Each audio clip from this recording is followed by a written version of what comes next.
ሰላም ጤና ይስጥልን። የተወደዳችሁና የተከበራችሁ የቻናላችን ተከታታዮች የጥር 27 2018 እጅግ ወሳኝ የሆኑን መረጃዎችን ነው ይዤላችሁ የቀረብኩት። በቅድሚያም ዋና ዋናዎቹን በማስቀደም እንጀምራለን። ከመንግስት ሰራተኞች ጋር በተያያዘ እጅግ በጣም አስደሳች የሆነና መልካም ዜና ተሰምቷል። በዚህም ለበርካታ ወራት የመንግስት ሰራተኞች ሲያነሱት ስለነበረው ጥያቄ በተመለከተ አዲስ መረጃ ተሰምቷል። ሙሉ ዝርዝር መረጃውን እናደርሳለን።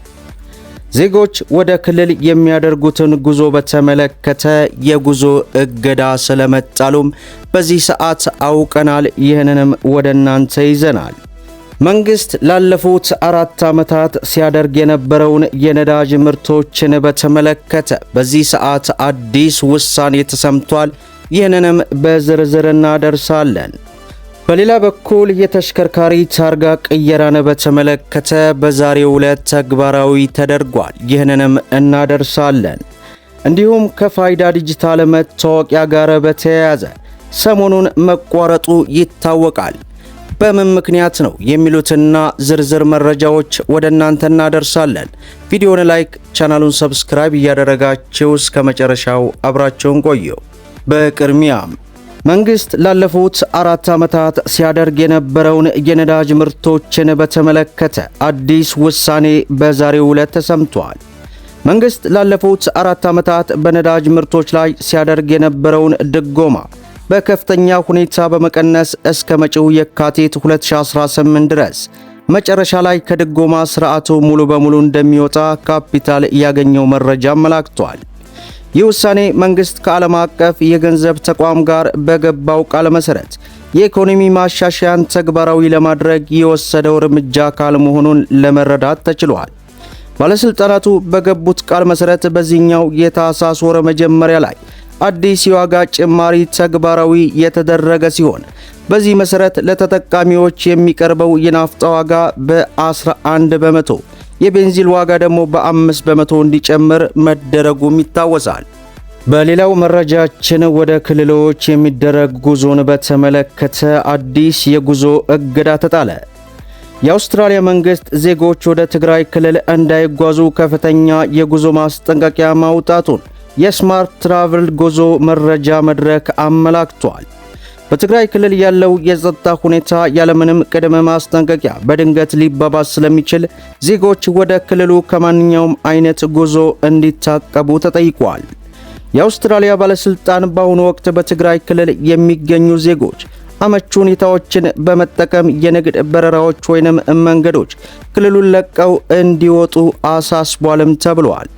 የሀገሪቱ መንግስት በክልሉ ውስጥ ለሚገኙ ዜጎች የሚሰጠው የቆንጽላ ድጋፍ በጣም የተገደበ በመሆኑ በመጥቀስ መንገደኞች የአካባቢዎችን ባለስልጣን መመሪያ እንዲከተሉና ግጭቶች ወይንም ህዝባዊ ተቃውሞዎች በሚከሰቱበት ወቅትም በቤት ውስጥ እንዲቆዩ መክረዋል።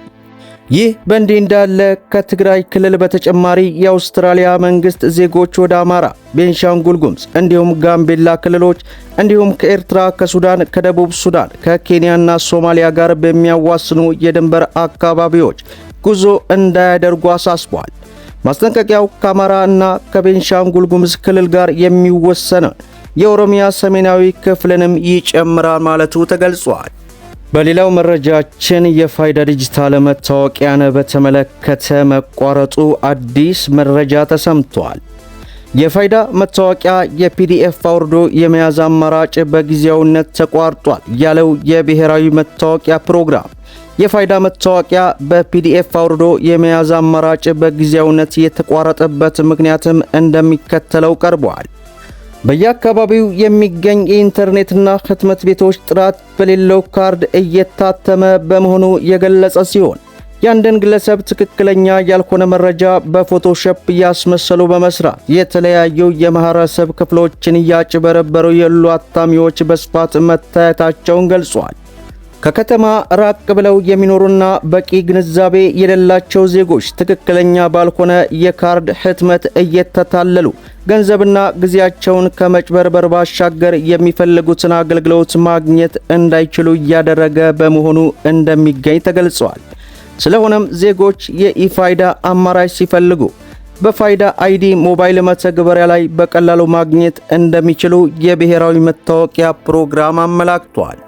ይህ በእንዲህ እንዳለ የተሽከርካሪ ታርጋ ቀየራን በተመለከተ በዛሬው ዕለት አዲስ መረጃ ተሰምቷል።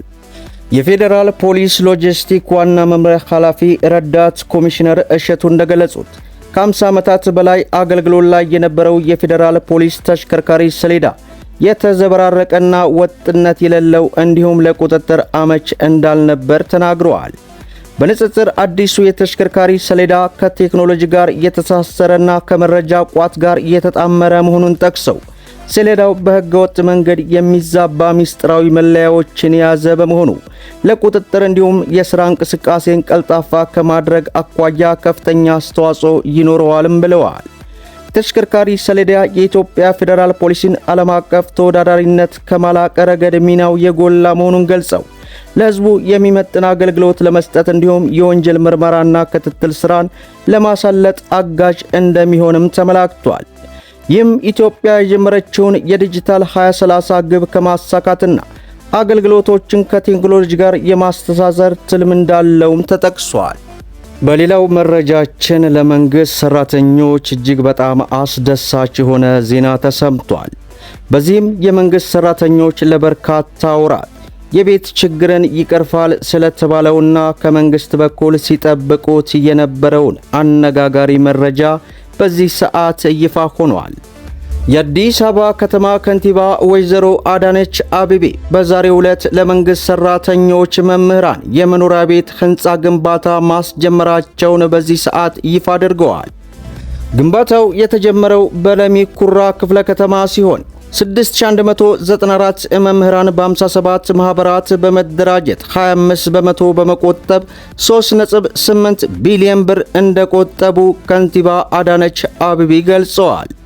ቀሪው 75 በመቶ በመንግስት በኩል የብድር ሁኔታዎች መዘጋጀታቸውን ጠቁመው 24 ቢሊዮን ብር የሚያወጣው 40 ሄክታር የመኖሪያ ቤት ግንባታ መሬት ከተማ አስተዳደሩ በነፃ ለመምህራን አቅርቧል ያሉ ሲሆን በካሳ መልክ 5 ቢሊዮን ብር እንደተከፈለ ማሳውቀዋል። በተለይ ከንቲባዋ እንደተናገሩት ለበርካታ ወራት የመንግስት ሰራተኞች ይህንን እድል ሲጠብቁት የነበረ እንደሆነ ገልጸው በዚህም የቤት ችግራቸውን ሙሉ በሙሉ እንኳን መቅረፍ ባይቻል ከግማሽ በላይ እንደሚቀርፍም ገልጸዋል። በመጨረሻም 120 ሺህ ሊትር ነዳጅ በባቡር በመጓጓዝ በሎጂስቲክና የኢነርጂ ዘርፍ ትልቅ ስኬት የታየበት ነው የተባለው የመጀመሪያው የሙከራ ጉዞ ተጠናቀቀ። በኢትዮ ጅቡቲ የባቡር መስመር የተካሄደው የሙከራ ጉዞ አገልግሎት ሳይሰጡ የቆዩ ነዳጅ መጓጓዣ ልዩ የባህር ታንከሮችን በመጠቀም የተከናወነ ነውም ተብሏል። የአገሪቱን የሎጂስቲክ ስርዓት ለማዘመን የትራንስፖርት ወጪን ለመቀነስና በከባድ የነዳጅ ጫኝ ተሽከርካሪዎች ላይ ያለውን ጥገኝነት ለመቀነስ እየተወሰደ ያለው ስትራቴጂያዊ ጥረት አካል መሆኑ ተጠቅሷል። መደመጥ ያለባቸው ወሳኝ የሆኑ መረጃዎችን ይመስላሉ። ቪዲዮውን ላይክ ሸር አድርጉት። እስከ ፍጻሜው ድረስ አብራችሁን ስለቆያችሁ ልባዊ ምስጋናችን እየሰጠን በሌላ ቪዲዮ እስከምንገናኝ ወሰላሙ አለይኩም ወራህመቱላህ